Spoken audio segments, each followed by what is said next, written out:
We've got the updated Honda Ridgeline. We've been on a pickup truck run lately. I like it. Here we go, a mighty V6 here, guys. Get it while it lasts. Oh, yeah. That's why you're here. V6 power. We've already tickled the ivories a little bit. What's under the hood of this thing, Andrea? A 3.5-liter V6 with a 9-speed automatic transmission, 280 horsepower, and 262 pound-feet of torque. Standard all-wheel drive, and you can put regular fuel in the Ridgeline. So we're on a bit of a mid-size pickup truck run. We've driven the Tacoma. We're going to drive the hybrid soon. We've driven the new Ranger. We've got the Maverick coming back in a few weeks. So we're well positioned to review this. Right now, we're going to get into what do you get with this updated Ridgeline? What are the key standard features? The base trim comes with a 7-inch driver display, a 9-inch touchscreen, wireless Apple Carplay and Android Auto, a wireless charger, 7-speaker audio system, heated 10-way power driver seat with lumbar support, a heated 4-way power passenger seat, heated steering wheel, a moonroof, and Honda Sensing driver assist technology. In the U.S., a moonroof, power front seats, a heated steering wheel, and heated front seats are not standard. Available features on the Ridgeline include driver's seat memory, ventilated front seats, heated rear seats, an 8-speaker premium audio system, navigation, and front and rear parking sensors. There's a big DS button. What can we put it in? You got to put it in S for subscribe, and if you can hit that notification bell, you'll be notified when all of our reviews drop, and then you can watch them. And we do this, the Couple Car Review, twice a week. The first one drops on Wednesday. We put another one out on Saturday. So make sure to like and subscribe, but also follow on Instagram. It's Motormouth_Andrea to see what's up behind the scenes and to also get a question in. More on that halfway through the video. For me, it's Motormouth_Auto, and the links are below the like button. Because we say Motormouth_Auto, people think my name is Otto. Otto. No, it's Zach. All right, this has been updated for 2024. There's lots of speculation. There's going to be a whole new one soon. But right now, what do you think of the changes and what are they? Well, you know what? There's actually substantial changes to this refresh. Why don't we start with the exterior? The biggest change, of course, is Ridgeline stamped across the back of the tailgate. To the interior, there's a new center console with a larger armrest here. There's more storage. Even at the front of the button shifter, you can put 2 phones side by side. We've got updated technology, new screens, faster processing time, and the available navigation system has been simplified, so there's less menus and updated graphics. So they're basically using a lot of the components they've done for the updated Pilot is in here. So that's good. That makes us think, though, we were kind of thinking, okay, a new Pilot, they're going to give us a whole new Ridgeline soon, but I think they're going to hold off on that. I think so too, because this, like I said, is quite a substantial update for Honda. You know, usually they don't add this much to a refresh. Now, another big thing is a new model, which we're in the Trail Sport. And unlike the Passport Trail Sport that we had a year or so ago, which was just purely cosmetics, this one actually gets some stuff. This new trim comes with General Grabber ATV Sport all-terrain tires, which we don't have on this. We've got winter tires on this. Plus you get underbody protection. The suspension tuning features unique spring rates, dampers, valve timing, and stabilizer bars. And on the outside, you get different exterior elements, including a unique grille, a more rugged mesh design, pewter gray 18-inch wheels, black door pillar trim, orange Trail Sport badging, and blue sky paint color, which they didn't give us. On the inside, the cabin has orange accents and the orange ambient lighting. Because we're in Canada, they put winter tires on, so we don't have those grabber tires, which might change the ride. Yeah. But you know what? What are you thinking of this? You know what? It's very comfortable. The V6, you know, obviously gives that smooth feeling. You'll never really feel a lack of power in here. The 9-speed automatic transmission shifts smoothly. But I do find when on the highway and accelerating quickly, the cabin isn't as well insulated as I would like. I'd like to give it a try here, Zach, so hold on and you'll hear it.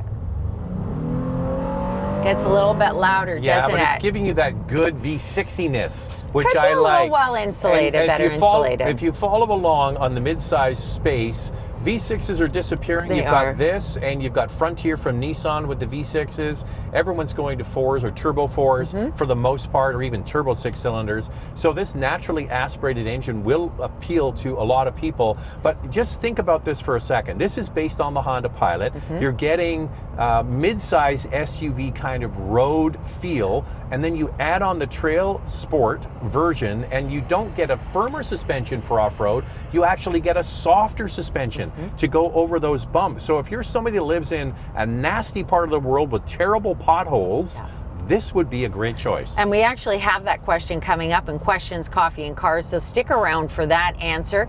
The steering is quite light in this model, which makes maneuverability very good. The turning radius is excellent on this.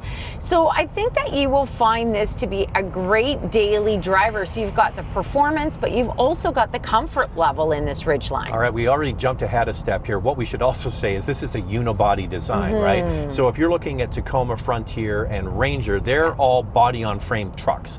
This is a unibody design, which is similar to a conventional crossover vehicle, and also Maverick is unibody as well. Yeah. So that's something you have to wrap your head around. Some people believe you can't make a really off-road capable vehicle that's unibody. Just look at Range Rover and Land Rover. They got rid of body on frame, and those things are incredibly capable. I mean, look at the Defender. Land Rover says that the Defender is the most capable Defender today. So I think you can do a lot with a unibody design.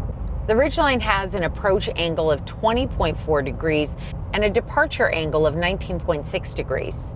Now, the one nice thing about this Ridgeline is it's kind of a bit of a tweener. It's bigger than a Maverick. It's bigger than a Ranger, for example. It's a nice size, but it's not obviously full size. And I think the dimensions and the styling, it actually works.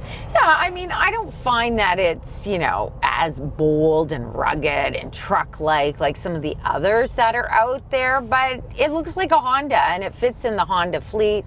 What I do like, and I know some of you on Instagram have said that you don't like it, but I like that they put Ridgeline across the back. I think that it looks good. This has got 7.6 inches of ground clearance and comes standard with LED projector headlights, LED taillights, 18-inch wheels, a temporary spare tire, and dual chrome exhaust pipes. Then we turn our attention to the inside, and you're going to feel very at home if you've driven a Honda, and you're also going to feel very at home if you drive a compact or mid-size utility, because basically from the bed forward, you basically got a Honda Pilot, except the seats are a little different in the back, but we'll get on that in a moment. But everything forward is kind of what you expect from Honda's Pilot. Yeah, I mean, this has really got a comfortable interior. There's lots of storage. You've got a big center console storage unit.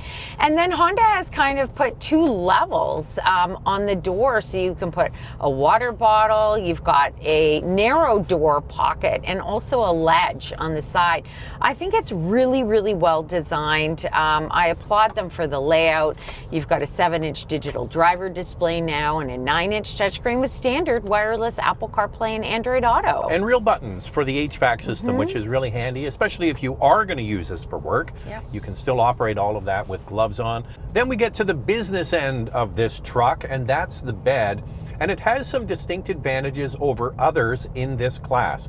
First of all, the bed is wider than many mid-sized trucks. You can put a full sheet of plywood or drywall back there, no problem. Underneath the bed, there's actually a large bin there, a huge storage compartment, has a drain at the bottom, so you could put ice back there. And that is actually something that Tesla's copied with the Cybertruck. Yeah, we just saw that the other day at the auto show. Yeah. I think that the dry storage under the bed is super important. It's 7.3 cubic feet of space. This is a 5'4" bed, and when you put down the tailgate, it becomes quite large, 7 feet. So you can definitely put a lot of longer items in there. Okay, the tailgate is heavy. It is not assisted on the way down, so it slams down. I know it sounds like a whiny kind of thing, but the others have it dampened, so wide as in Honda. It folds down, but it also swings out. Where do you see that? So if you want to, you can use that feature. It's nice to see that they have interesting combinations in the back, but this is a very functional bed compared to others that have only 5-foot beds. Just like the Toyota Tacoma, the Ridgeline has a composite bed. So the bed resists dents and scratches. There's really no need for a separate bed liner. The bed also features 8 350-pound tie-down cleats, an available 150-watt and a 400-watt truck bed power outlet. It has a payload of 1,583 pounds, and it can tow 5,000 pounds. So that is the rub for some people. It's 5,000 pound towing capacity. Others can tow 7,000 pounds roughly. So that's what you have to really calculate. How much truck do you need? Do you tow often? Well, maybe you want a body on frame. If you don't, then maybe this is the right one for you. There's some compromises that you've got to make with this, but then you really get that comfortable, smooth ride, especially in the city and over those potholes or gravel roads.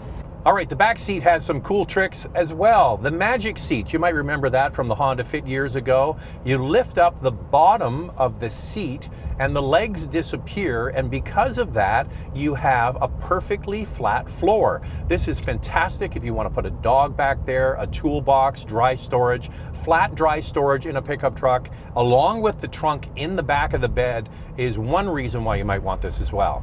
Comparing the Ridgeline to the Toyota Tacoma, the Ridgeline offers 40.9 inches of front row legroom, which is almost an inch less than the Tacoma. Second row legroom at 36.7 inches is best in class, beating the Tacoma by 3 inches. All right, we talked about some of the questions, so let's get into it. Time now for questions, coffee, and cars. Your questions from Instagram. I was sold on the new Ridgeline, but after just watching your review on the new Ranger, now not so sure. Both are contenders, albeit different in their own rights. I live in Manitoba, where our roads are brutal and we have winter forever, or so it seems, yes. Currently have an F-150 and looking to downsize. It's a good question. You know, we really like the new Ranger. We like the layout, the design, the 3 powertrain options are awesome. But this is bigger. Yeah, and I just think that when you're talking about potholes, this is based on the Pilot platform. So this makes such a great daily driver, and this trail sport especially, it really soaks up those bumps in the road. All right, so you've got to remember that the Ranger is a smaller truck, right? Yeah. And you actually, the big part of this whole review is how much truck do you need? Well, apparently you don't need an F-150. That's maybe overbuying. This is the perfect kind of vehicle for me, where I use it occasionally to go to like Home Depot, Andrea, all the gardening supplies. So this is going to give you the creature comforts that Andrea talked about, but you still have some truck usefulness. Looks like they removed some features like power folding mirrors and ventilated seats that the Canadian model had over the US model. I think I would get last year's model or wait for the new one to come out. Yeah, so ventilated front seats in Canada are on the top trim only. You know what was surprising to me, and I actually contacted the PR team at Honda about a 360 camera because I couldn't find it in the specs. This doesn't get it on any trim. Ridgeline or Maverick for Zach. Before you start, for those who don't know, when we reviewed the Maverick Hybrid for the first time, Zach fell in love. We called and said, can we buy this truck? Yes. And Ford said, well, it's got to go to a dealer, and then they've got it, and then we can introduce you to it. And I said, no, I want this truck. And they wouldn't play ball, or we would have it. If they had said yes, they would have had a sale. And her son really wants one too. He liked the Maverick as well. It's just the right size. Yeah. Isn't So back to how much truck do you need? The big problem is, this is a big problem. There are no longer base model mid-sized trucks anymore. If you look at the new Tacoma, if you look at the new Ranger, if you look at this, I know I'm missing one. The Frontier is expensive as well. Yep. So if you get into those trucks, it's a lot of money. What happened to the base model, stripped down, work-a-day truck for Zach, like I used to have like a base model 4-cylinder Tacoma, which is all I really needed. So that's where the Maverick plays now. I can get the hybrid, good on gas. It does the basic stuff I need it to do, with one exception, Andrea. What's that? I'm spoiled now. It's 2024. I want push button start.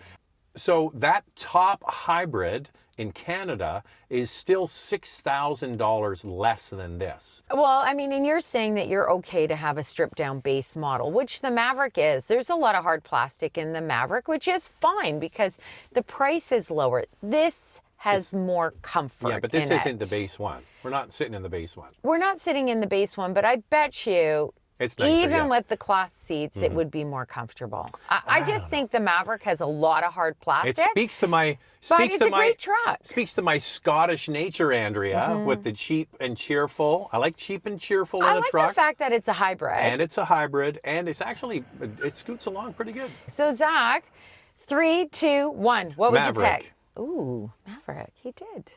And now it's time for our hot topic. What's this one, Andrea? Do you think Honda will have a hybrid version for the 2025 redesign?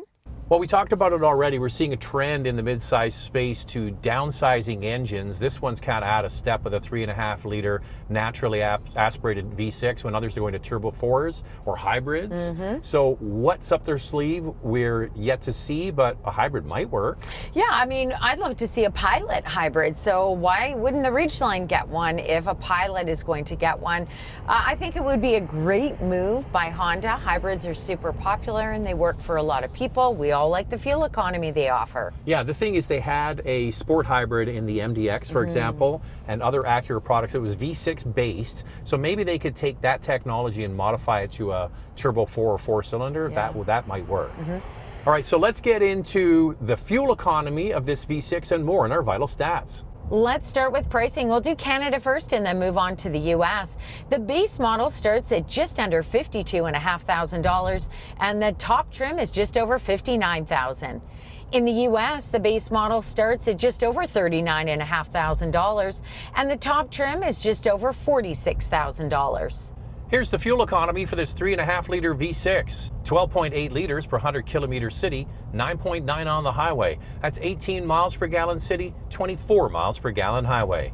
Towing capacity, as we mentioned, is 5,000 pounds, and the warranty is 3 years, 60,000 kilometers, or 36,000 miles. Mid-size pickup trucks, very popular. What else can you buy? For your consideration, 4 vehicles for you to consider. First is the Toyota Tacoma with a 2.4 liter turbocharged 4-cylinder, 278 horsepower, and a starting price just over $50,000. The Nissan Frontier with a 3.8 liter naturally aspirated V6, 310 horsepower, and a starting price of almost $55,000. The Chevrolet Colorado with a 2.7 liter turbocharged 4-cylinder, 237 horsepower, and an all-wheel drive starting price of just over $42,000. The Ford Ranger with a 2.3 liter turbo 4-cylinder, 270 horsepower, and a starting price of $44,000. So there are 4 mid-size pickup trucks for you to consider. Lightning round, 2 things we like, 2 things we like to see improved. I like the comfort level this Ridgeline offers. I like this truck. I do like this truck. What I'd like to see is a 360 camera in here at this price point.